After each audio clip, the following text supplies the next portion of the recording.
And we have none other than Dr. Kaustubh Mule, Senior Consultant, Center for Sight Group of Hospitals, Hyderabad, an ocular pathologist with an expertise in ocular oncology and molecular genetics.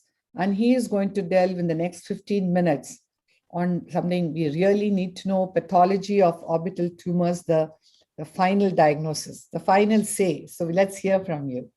Thank you, Chitra. Thank you, Chitra ma'am, for having me here. Okay. Sorry.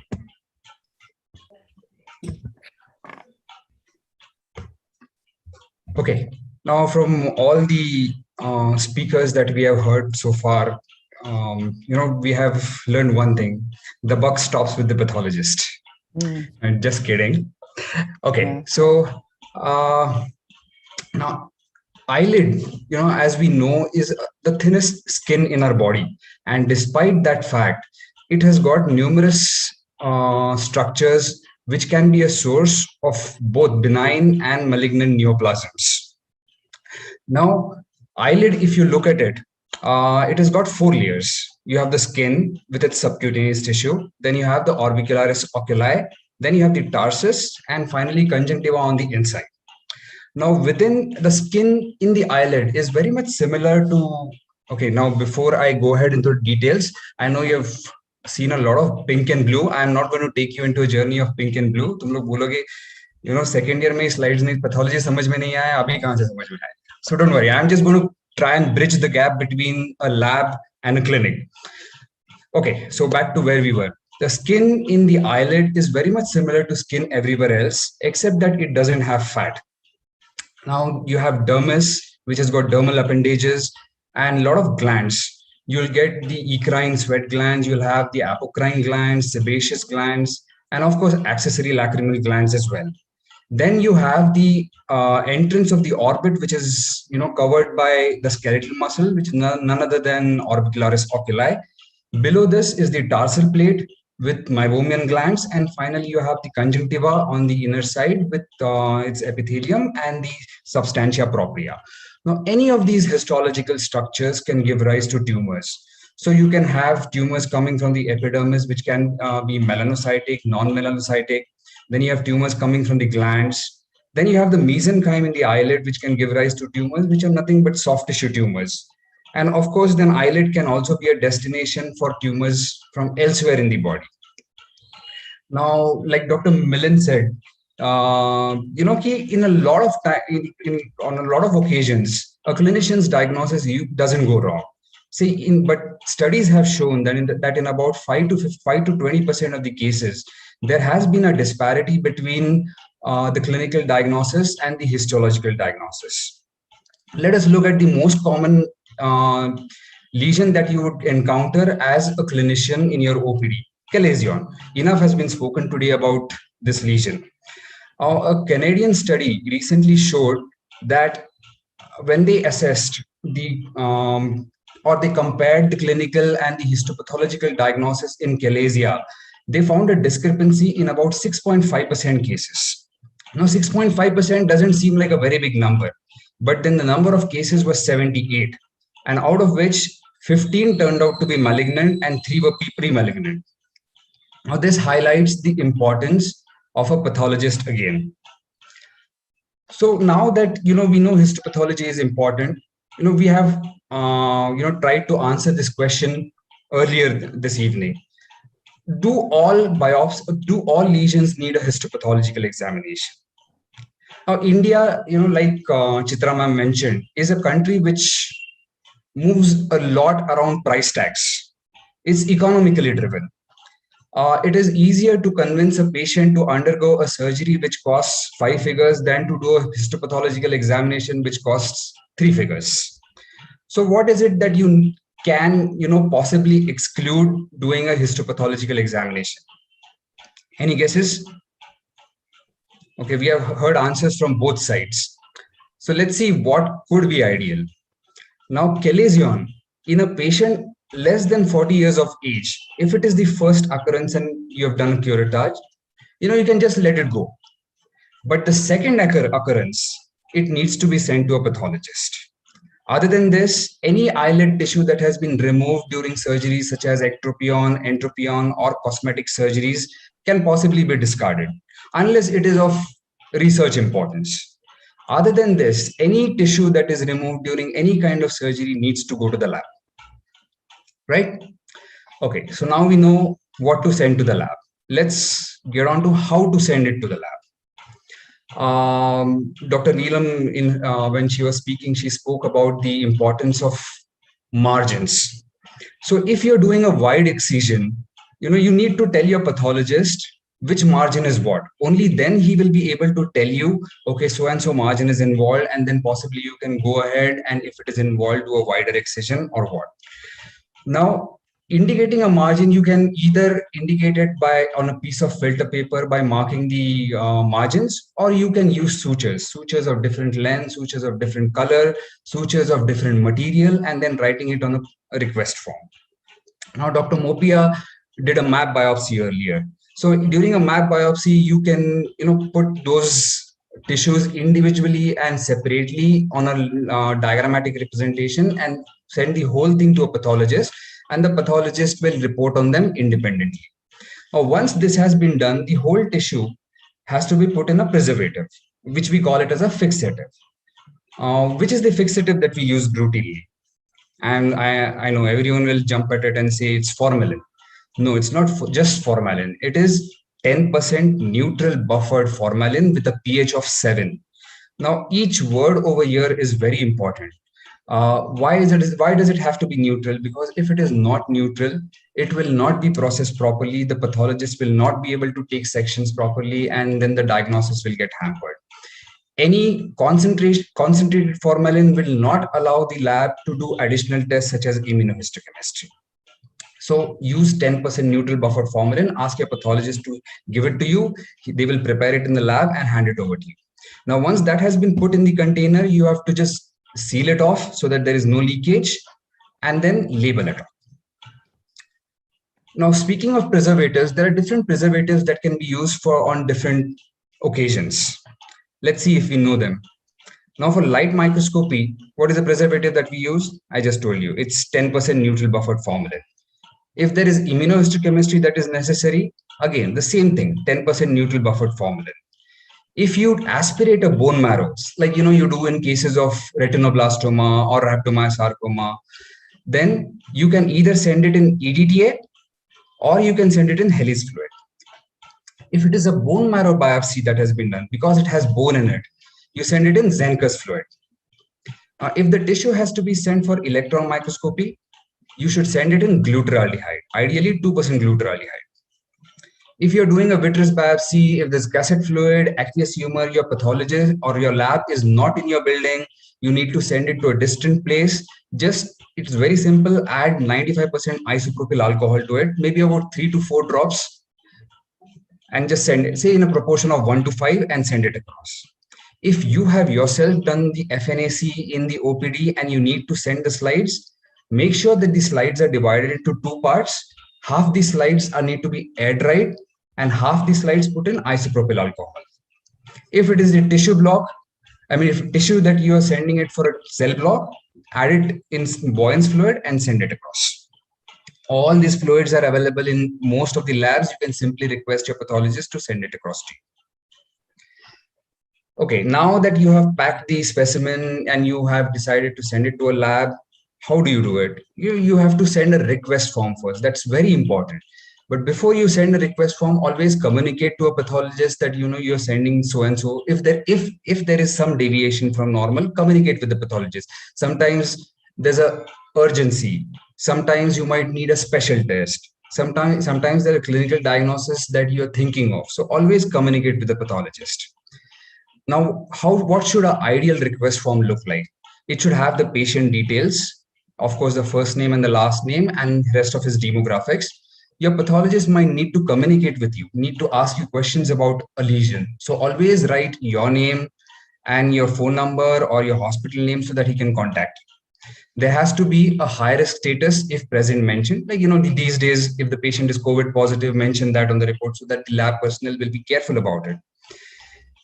Of course, then most important is the clinical radiological features. imaging findings, everything relevant and crisp. And then if there was a previous biopsy that was done, mention its details. If there was a previous surgery that was done, mention the details of it. Okay, now form filled. How do you transport it to the lab? This is what I showed you. The figure on your left, the picture on your left shows you how to pack it, seal it, and label it. Now, if there are multiple biopsies that are taken from the same lesion, let's just say, the surgeon has done a superficial, deep and deeper, or a multi-level incision biopsy. It is ideal to pack them separately, label each of them separately, and send it across. Now, if your lab is somewhere else in the city, or you're sending the sample to a different city, you have to follow the UN 3373 guidelines, which indicate that any biological material has to be transported in a 4-layer covering. The first is, of course, the plastic container with a preservative in it. Around it should be a waterproof container, something like a polythene bag. The whole thing, you put it in a hard covered box, something like a thermocol box or a cardboard box. And between the polythene bag and the hard cover should be an absorbent material such as paper towels or cotton, so that if there is leakage, it should not infect the people who are handling it. Now, once this is transported, okay, now there are certain special situations which need a different kind of transport. Most commonly that you come across is frozen section. Now, for frozen sections, you need to transport the tissue fresh. Fresh is literally fresh, no preservative, not even saline. If you're sending it to a different floor, just put the specimen in a bowl, cover it with a gauze piece that is soaked in saline. Don't add saline to the bowl. Cover it with a gauze and send it with a request form.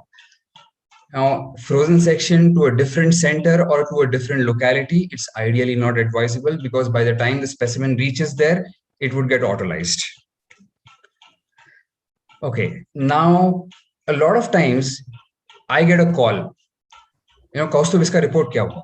And when I look at it, the specimen hasn't even reached me. So, a lot of people do this. They send the specimen and they expect the report to be ready immediately. So let's know, what are the ideal turnaround times or practical turnaround times. Any routine sampling, a routine histopathological report will take about 3 to 5 days after you have sent it. If it's a frozen section, 10 to 15 minutes.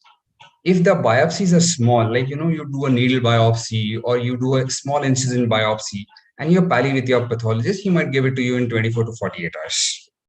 Bone marrow reports, ideally 48 to 72 hours. Immunohistochemistry is the only thing which takes time, especially if the labs are small and they run samples on a weekly basis. Research samples, Bhagwan Barose, if you're very comfortable and pally with your pathologist, he might do a quick job for you. Else, keep waiting. Okay, now that you have sent the sample, you get a report. So what are the things that you look for in a pathology report? Certain basic details. As soon as you get a report, the first thing that you need to check is the patient details. Do they match? Then the specimen details. They can always be a mix-up. Then the core details. You look at the diagnosis. If it is a tumor, what type, what subtype, what grade, whether it's well differentiated, poorly differentiated, blah, blah, blah. What are the structures involved? Whether the resected margins are involved, say lateral margin, medial margin, base, whatever. Whether there is vascular tumor emboli, lymphatic tumor emboli, perineural tumor invasion, and if there are any associated non-neoplastic tumor pathologies in the same tissue. Okay, to summarize, first thing first, have all specimens evaluated. Like, Dr. Millen said, send everything to the pathologist. Always send the samples in 10% neutral buffered formalin unless there are special situations like electron microscopy. Make sure that the specimens are packed properly and then transport them as quickly as possible to the lab. About anything that is out of the line, communicate with the pathologist. Furnish adequate details so that you get an impeccable report. And last but not the least, before you start your management, read the report properly. Thank you. Okay. one thing before you remember this. To save time, remember I'm a pathologist. I'm always right. Thank you. That was a very detailed talk. Actually, there's practically nothing to ask from my end. Very practical, yes. But one question, just for the benefit of the postgraduates, what should be the most must provide info that they need to know? Okay, patient demographics, basically the age and gender, then the location of the specimen, and the relevant clinical and imaging findings. These are 4 things that are very important. Okay. Vidya, you have anything to ask after this Actually, wonderful talk? he made it really, really simple and crisp, clear, nothing to add much. Only thing is that, as you mentioned, the frozen section may not be available to all of us. The access is one problem. And even though if you have an access, the appropriateness of the technique is also another matter. In case of like most common carcinoma, like a sebaceous gland carcinoma, where you have different patterns of spread, do you think is it okay to do a wide excision margin and with a lid marginal control rather than going for a frozen section which can miss that vegetoid spread? Is that an okay thing to do? Or I think the clinicians over here will be better people to answer it, but I think that's fine. If you don't have access to frozen section, it's always good to keep a safer margin. Do it wide excision, send the margin separately, and once you get a margin report, then you decide what can be done next. Okay, that makes sense. Thank you. Yeah, Vidya, can I just take this question? Yes, Yes, Feroz. Yeah, so yes, the frozen section definitely is a challenge in many places. So what you can actually do is you take a margin control and send it to the pathologist for a fixed section. And we can always communicate with if you have a good relationship with the pathologist, request them for an expedited report, and how early can you give it, Kaustubh, when you call it expedited report? Well, I mean, this is a secret, okay? Don't reveal it to anyone. No, I would. 36 hours. The entire AIOS is watching you. 36 hours. 36 hours. Yeah. So, request them, plead them for an expedited report. You need not actually do the reconstruction at the same sitting. You can patch the eye, send the report. And once you're 100% sure, especially in lethal malignancies, it's always good to do this and, then go for reconstruction. That's one option. Yeah. You mean eat their head? But I think we have 3 big mean talks. Eat their head? Yes. No, Kaustubh, we have to plead. Yeah, right. Now, don't reveal all the secrets. We don't Secrets want now. We are only going to hold in our mind that one question 36 hours. Yeah. One question of Kaustubh. Yes, sir. As of today, what are the indications where you really think FNAC or a fine needle aspiration biopsy would really help? Where would you tell the clinician, yes, that is the first choice? And you'll get results which will satisfy the oncologist as well if it turns out to be a malignancy or something. Maybe I think in circumscribed lesions of the eyelid, something like a pleomorphic adenoma that's arising from an accessory lacrimal gland, or if it's a stromal tumor like a benign fibrous histiocytoma, which is not causing a lot of cosmetic defect, not causing a lot of ptosis or visual impairment, something like probably FNAC might help in those situations. Otherwise, I think a simple excision is a lot easier than doing a FNAC and then going ahead and then doing an excision biopsy. So the indications today are very limited, right? Yes, very limited. In eye, it is very limited. Yes. In the same line, people would talk about differentiate. Sorry, sir? Would talk about differentiate. In the past, people would talk about this being an indication for cases where you were wanting to differentiate between a malignancy and a inflammatory diffuse tumor. Yes. But I don't find it useful in those situations. Yeah, because Yeah, probably in those days, they would want to differentiate between benign and malignant and then decide what is the course of management. But I think now with the clinicals, I think, with all the advances in science and technology that have come up, I think there are a lot of non-invasive procedures that are available to make this distinction. You really do not need a FNAC and get into that risk of cell seeding. true. In the Agreed. same line, Kaustubh, I have a question for you, since I'm sure we have the cornea anterior segment people also watching this. So there is, again, a lot of debate and controversy regarding impression cytology in a suspected OSSN. And OSSN is a very common conjunctival tumor. I'm not talking about eyelid tumor here. So what is your take on impression cytology and its use? Is it really useful? If you ask me personally, okay, this is a personal opinion. I think it's a hype. Now, dysplastic changes, they usually begin from the basal layer of the epidermis. And impression cytology tends to sample the superficial layers. So unless you have an extensive OSSN, which involves full thickness, you really do not get the wanted result and you end up doing a biopsy. So why unnecessarily wait and waste that time? Might as well just go ahead and do a biopsy. Also, the second thing is OSSN is, between invasive and non-invasive, it's an architectural diagnosis. You're looking for invasion. And impression cytology doesn't tell you that. It will only tell you whether it's atypical or not. Again, you are left hanging.